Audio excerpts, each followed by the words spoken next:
Ladies and gentlemen, welcome back to another chess video.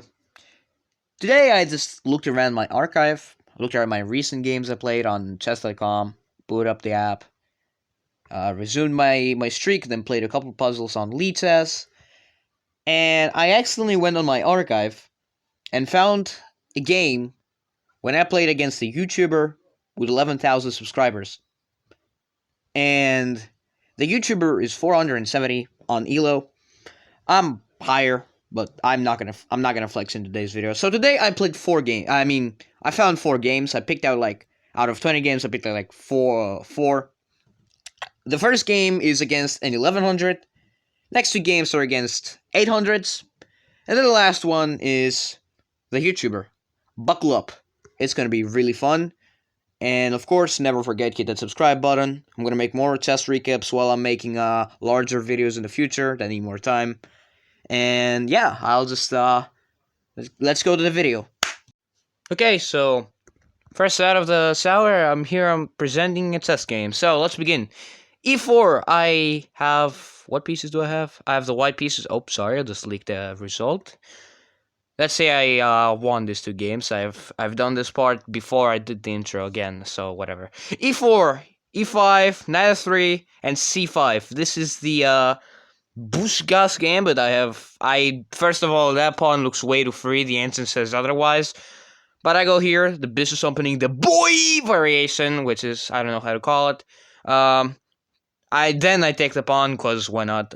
Now he can take this pawn. He goes queen e7, though, double attack. And here's one move saving the game, which is d4. Simultaneously defending the knight and attacking the bishop, forcing it to move away. And then b6 retreating, and then bishop takes f7, taking a free pawn, forcing him to go to the corner, go back. And it says here rook f8 because the file is open and you're not going to castle on that side. But it goes king e8 back. Sorry for the notifications. Again, I'm sorry. I can't do nothing about the notifications, okay? You're just going to see them. So, back to king e8. Remember the guy is 1100, not 1300. That would be a little too much. Bishop g5, pinning the knight to the queen. The engine says it's terrible, but in my eyes, it's not. So, d6, counterattacking the knight. Bishop takes f6. I have a tangible reason for this. So, it takes with the pawn, and you might have noticed the eval just simultaneously dropped to +9. That's because of the queen move, queen h5 check, which is devastating, very devastating. Because you go here, then you have that, and then you're just gonna have to sacrifice, and then it's like checkmate. I know it's checkmate. I played knight f3 though. He replied with queen takes e4. It's still fine. It's plus 1.6, so queen e2, take. Now, it's fine I lost my castling match because, listen, the guy has a destroyed structure, and I have the teddy bears on the right, so I'm probably fine. Bishop g4, attacking my knight, and I go here, completely hanging this pawn, by the way. He doesn't see it yet. I go here, and I get counterattacked, and now it's just draw. Actually, now it says that black has the advantage. He takes the free pawn, counterattacking. It's minus 0.3, by the way, because of that rook check. Doesn't see it. I just attack the bishop. It still says the advantage is for black, but he takes that. And here I am, back with advantage. Because, listen, the position is open. You have 2 bishops. You have to use them. You have to retreat. But no, he takes. And he loses the bishop here, which is considered an advantage in open positions. I have the 2 knights, the two snakes. Now I don't have that anymore. Now we're bishop, knight, opposite color bishops per the draw is. That weird knight move to do absolutely nothing in the position, by the way. Knight a6. Bishop e6 check, which is, well, checking the king. If the king goes here, then I can just win some material. But unfortunately, this is not guess the elo. He goes king c7, very logical move. And I go back here with the bishop with f5. You probably should start trading here. Like, this wouldn't be bad, but I'd just do this. And it wouldn't be terrible completely. He goes knight c5, which I have no clue what it does. It just defends this pawn. But listen what my opponent calculated. So, let's say he does not like defend that pawn with a knight. So, I can just do this, and I I guess there's not really much of a top-engine move here, but whatever. I guess the pawn never hangs. I don't know why the guy played knight c5, but I go to rook e7 check anyway to win this pawn instead. He doesn't take, which is surprising. And most people here just take the rook. You just took a pawn, now he's going to trade rooks. He's going to go full in, but no, he doesn't. b4 though, attacking the knight, forcing you to move away. That move, plus 3.8, which is terrible. This bishop move, which drops the advantage apparently. Wow, I don't know what to say about that. Rook f8 gives back the advantage completely back to me. Bishop f5, preparing to take this pawn. Just does that, which is plus 0.7. Plus 7, because it's... You just hang that. King goes here. I take this pawn instead. He does that, but doesn't pretty much threaten anything. I just go here again. And then we'll just take the pawn. If he takes back, I just retreat, and I'm fine. I'm preventing any rook 8 to d8 ideas with infiltrating on the second rank and the first rank, because I'll just play this knight move, knight a3, to prevent the rook from going to the back rank. And rook goes here, attacking the bishop. I go g4. And you might have noticed that I have a pawn on h3, which is an outside passer, which is impossible to stop without proper carefulness. And here's what happens. After bishop b6, preparing this nasty attack on my rook, which does nothing pretty much. There's no knight check to destroy me. I go here, counterattacking with knight c4. Bishop c7, he doesn't want to trade. Rook h1. And here the game ends. It's +2 because, well, it doesn't really end on the spot, but you have an outside passer. You're just going to push the passer, right? You're just going to push that. And let's say that knight doesn't hang and we'll just keep pushing. How do you stop this? You got to go here. And, yeah, it's not really easy to stop the pawn. But, oops, sorry, I did not mean to do that. But unfortunately for the opponent, let's go back here. You might have noticed in the past couple of moves, my opponent, in this move, started spending a lot of time. 1 minute, couple seconds again. I have 23 minutes on the clock, by the way. That was all, like, prep and easy moves to find. 18 minutes, goes down to 18:29, pretty logical. Goes down to 17 minutes. And then goes to 15 minutes. My moves aren't even that bad. And you might have noticed the clock just is 0. That's because my opponent, after I played the move Rook H1, stalled the clock out for 15 minutes. Because I thought you can't stop the pawn that easily, but you got two pawns on the queen side. And I just have an outside passer. So, bro stalled out the clock for 15 minutes, and I was about to leave the game just proceeding. And if the guy didn't make a move after I left and stuff like that, I was just a little scared. But the guy never made a move. He just stalled out the clock, and for 15 minutes, had to keep watch. And that ends pretty much game 1. Let's go to game number 2. Okay, so this is a blitz game against the thing at 800. My blitz is that high, but I guess we can solve that with a couple of more games. E4, E5, I have the white pieces, knight F3, knight to 6, C4, bishop C4, the Italian game, bishop C5, and here I have the opportunity to play the Evans Gambit, which is a good opening. You just give up a couple of pawns to get insane activity, and a queen that is really powerful. I just sum it up like that. Bishop takes b4, Evans Gambit accepted, and probably the best move in the position. C3, d4. People have the 2 pawns in the center, so they just take this, because, hey, I got extra material I gotta, take, so why not? We castle here. This is all Evans Gambit preparation. I don't even spend that much time thinking of moves. The computer here says to push, because if they push, then you just go for this queen double attack. But it's bad, kind of, in this position. But they take. And that's the problem, because now I can play the fake brilliant, bishop takes f7 check. Forces the king out. Queen d5 check. We win back the bishop. We take that. They go here for some reason, and I take that. And you can see that I have... First of all, I'm down a pawn, but the position is plus 1.1 because the king is a little unsafe. If that king goes to like hide, then the position won't be as good for me as it would be. King f7, going back to the center. 95 check. I should have played this check because it's actually kind of bad. Because if you go here, then you're just getting obliterated. You're getting crushed. Like, you're gonna go here. You go here. You have to sack your bishop because if you don't, it's mate in 1. I mean, that's how the game can end. But I went here, though, unfortunately.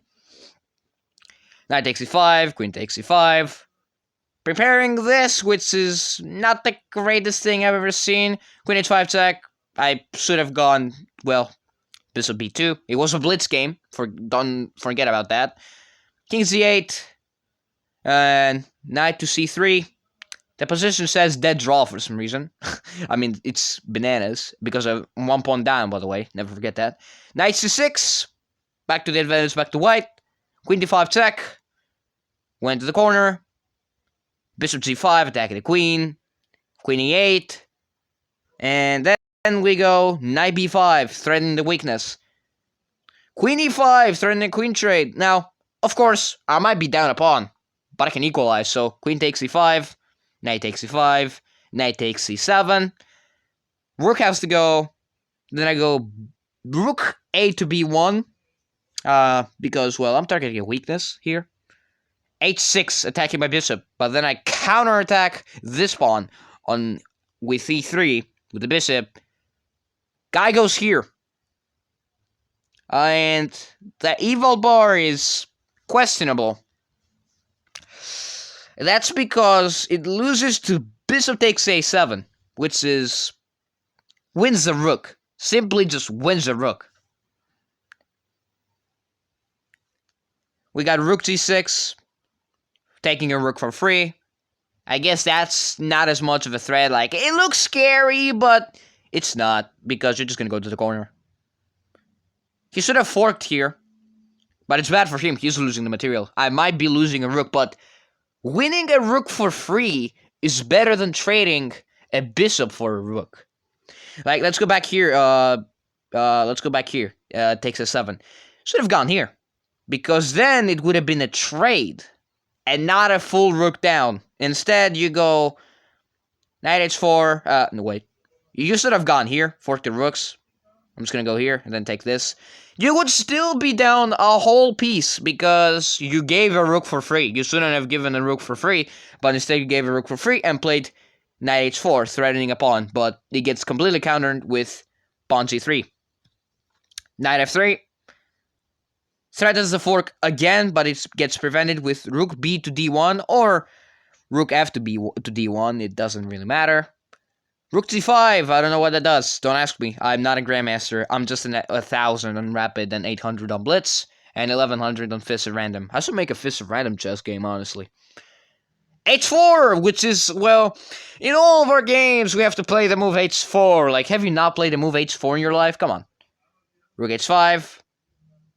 Rook d3, counterattacks, rook d5, and that move, knight e8, targeting the weakness, and then we go pawn c5. Of course I'm just gonna take that, I mean, come on. Takes here, I invite some rook problems, but it doesn't really matter, because, well, I mean, I'm completely safe. Like, you're gonna give another check, but I'm losing a rook. Actually, I'm not really losing the rook because it's just a trade. And it doesn't really... It's not a good trade because you're going to be like knight and bishop versus knight and bishop and rook and some pawns. I'm up a pawn also, by the way. Rook h5, avoiding the trade at all costs. And here I decided to play a little bit of a brilliancy. To trade down and simplify. Rook takes e5! Sacrificing the rook!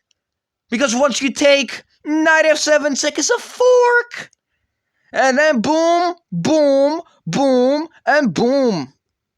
And the dude resigned here.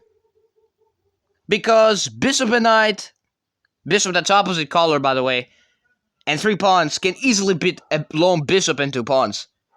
Because I have a passer in the middle. 2 passers actually. Not just 1, 2 passers and more pieces. And the dude resigned at this position. that is for game number 2. On to game number 3. Okay, I got you another blitz game. I have the black pieces this time. Knight f3, the Reti opening. Now, the Reti opening is not seen as the... Well, it's the third white choice for an opening. It's basically like a preparation move. Like, you wait to see if black will play d4 and then convert to London system. That's what you do. d5, we convert to a queen spawn opening with the Zucker Tort variation, whatever that's called. c6, I go for a maybe a Slav, you can call it. Knight c3, you're going for 2 knights in the middle. Bishop f5 gets countered with e3, which is an Ooga London, in my opinion. Instead, you should have played like this and go for a London system, kind of. But you have the knight here, which blocks the c-pawn from advancing. But whatever, I'm not a teacher. I'm not going to criticize you. e3, e6. Now, this makes sense because now this is impossible. Because it's just take, it's a free knight. So, yep. He goes the bishop here. Take, with the queen. And I go bishop d6, putting my bishop in the middle. Which is a fine move. Nah, I mean, the computer here wanted this. I mean, okay, it's a pin, but you just get hit with this. And if you go here, then get hit with this. And you have to go back and shit like that. So I didn't do that. So I go in here instead. Castles. Knight f6. Should have gone for f5 for some reason. Why does the engine say that? I don't know why. Should have gone for kingside attack. Rook e1. And of course, let's also not forget castles. Oh, as people say. e4. A little late to put 2 pawns in the center, actually. A little late, but whatever. Knight b7. And you might have noticed the bar is a little... How do you call it? A little low, because I blunder a fork in the middle of the board. He takes d5 though. I mean, I mean, it's a blitz game, but that was completely horrendous on my part. She takes d5. I didn't take with this pawn, even though the engine likes it, because the rook opens up and I don't have a rook on the file, so I didn't take that because that's the reason. Take here though. h3, mysterious move, making a loft for the king. Queen b6, going here to get a little aggressive. Knight e2, the knight just gets scared of the woman and just leaves, very stereotypical. But what are we gonna do? I guess the knight is a little sexist. Rook a to c8. c3. You didn't even have to move that, by the way. You just hinder your bishop's development, I guess. Or trying to get your bishop out. I don't know what you do. h6, making a loft for myself. If you see Ooga moves, you make Ooga moves. Just as Gotham chess say. Knight h2, which is honestly a reroute?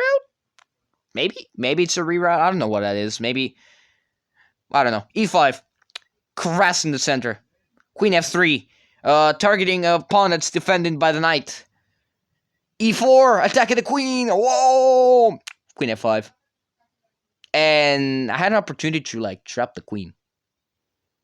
I mean, I had that opportunity, but I did not see that. And instead, I played the following move, which is this move. Okay, it has a purpose.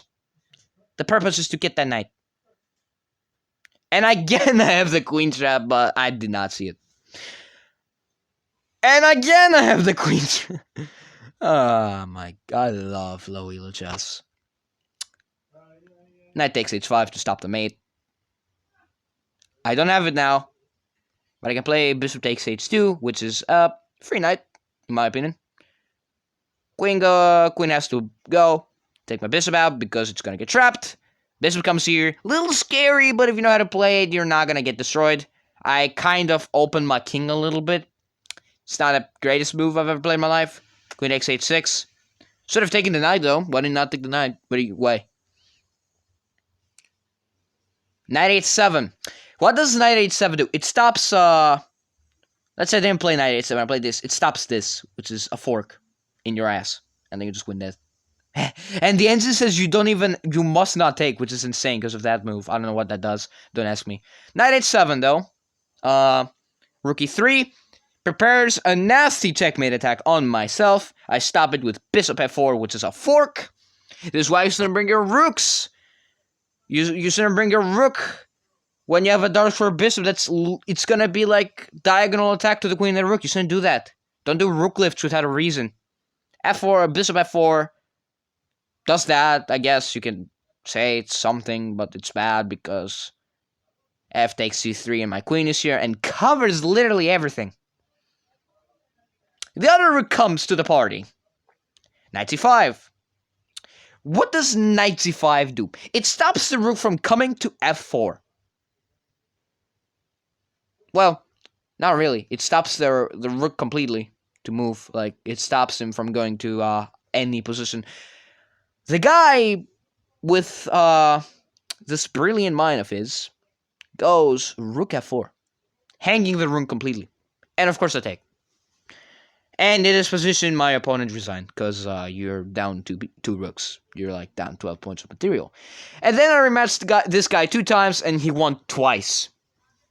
I never rematch, just never rematch. They are just going to put engines or something like that, and then they're going to play Grandmaster level chess.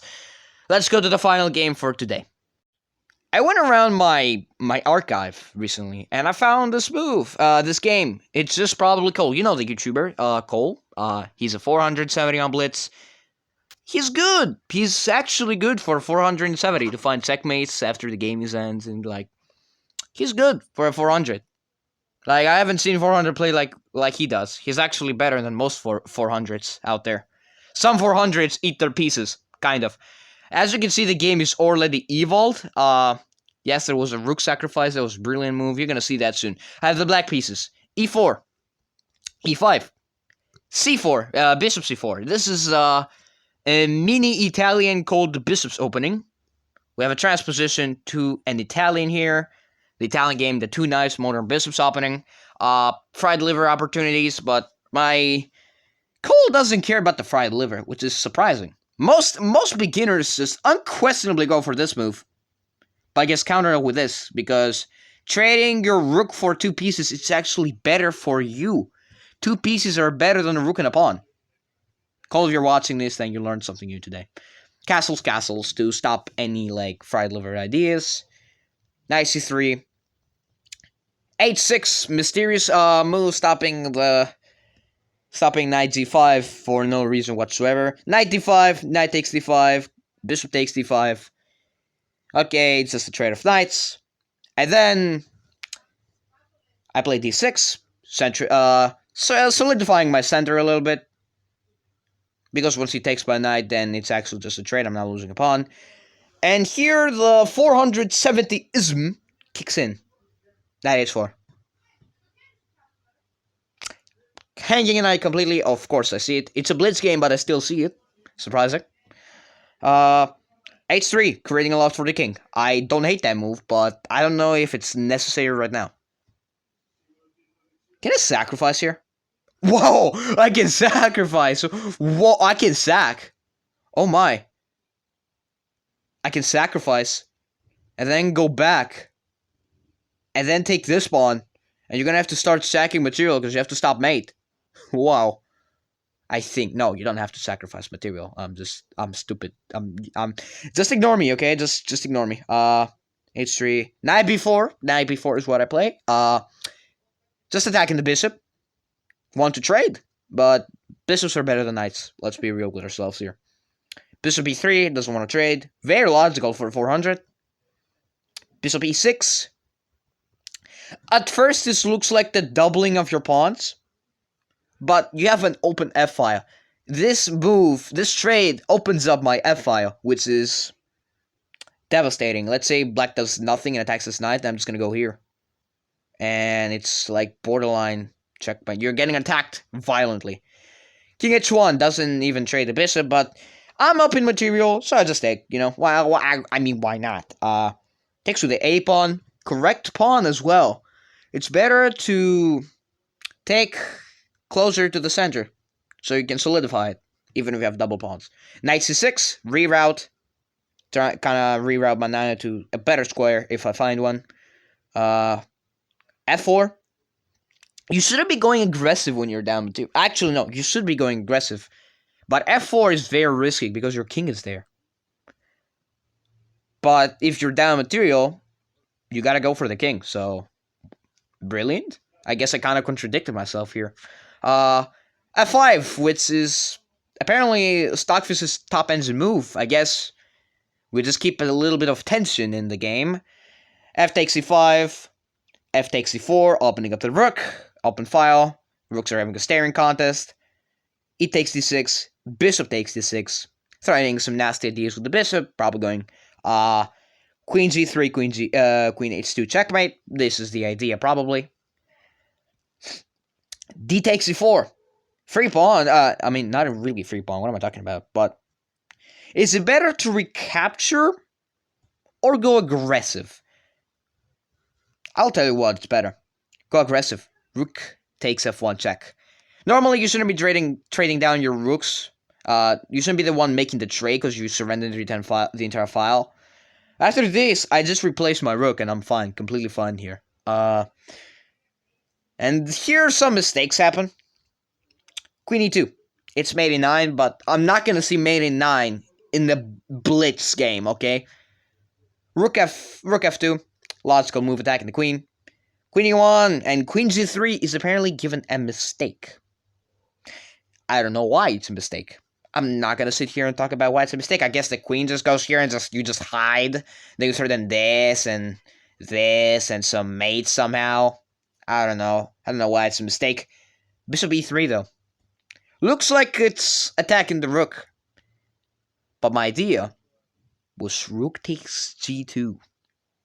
Discovered attack on the queen, a mate threat, and a rook sacrifice at the same time. If you take my rook, I take your queen. If you move your queen, as happens in the game, actually no, it didn't happen in the game. Yes, it did happen in the game. It's mate in 1. And if you just ignore it, well, it's mate in 1 or it takes the queen. And I won here with a mate, which is a box of my pieces. This is a queen and rook and a bishop doing some sussy things to the king. In a box, you can say. And here's how the game ended. Now listen, for a 400, to play such a... What? I don't know what that was. To play such a good game, like, it's an Italian. Most 400s played Italian. From my experience, I can tell you. I was down to 400 in Rapid for a while. And yes, many people played Italian and tried to do the fry liver. Apart from the knight blunder here, I mean, the game proceeded pretty much normally. Normal moves. Probably not 400. Probably around, like, 700 is better. With enough practice, Mr. Cole can probably hit 800, 900, and probably beyond that as well. Like, the game was good. I probably should have, like, been a pawn down from the start to give some a little bit of advantage. To make it a little bit fair. But, hey, we're here for equal games, equal grind. So, that's all the games. Feel free to stick around, and I'll see you guys next time.